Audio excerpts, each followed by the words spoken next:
life of John Blundell, former Director General of the Institute of Economic Affairs in London, President of the Institute for Humane Studies in the United States, member of the board of Atlas, officer and advisor to so many other organizations. John led each of these groups during a period of growth and vigorous action.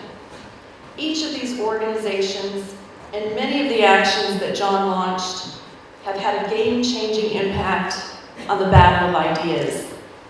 And John loved to talk about the work that we do in martial terms. He even authored a book that he called Waging and Winning the War of Ideas. He understood the stakes are high, our very freedom is on the line. John was, like all of you, engaged in very serious business. He debated and lectured, he met with public figures. His favorite, of course, was the Iron Lady, Margaret Thatcher. He wrote articles and books, but he always took the time to mentor and share in big ways and small.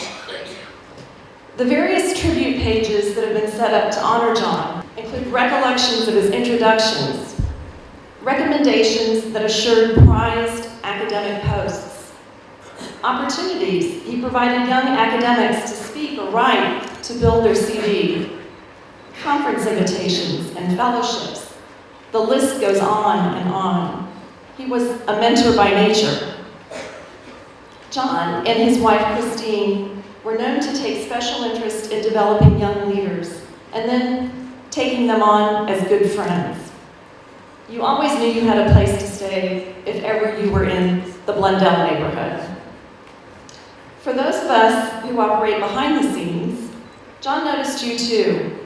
He would often bring a special gift at the beginning of a conference to give those who had done the organizing. And he would share this before the crowds arrived.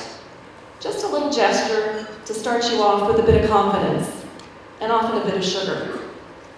My favorite was a beautifully packaged small box of personally selected chocolates from a shop in Philadelphia.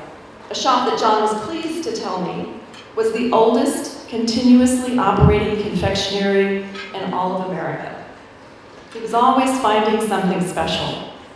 Every gift had a story, and he delighted in sharing it, particularly if it involved a conversation with a shopkeeper, or a craftsperson, or a search for a particular edition of a special book. His writings on Thatcher, particularly his lecture at the Heritage Foundation in April 2007, titled Achieving Change, What We Can Learn from Thatcher, were wonderful tutorials for those in politics.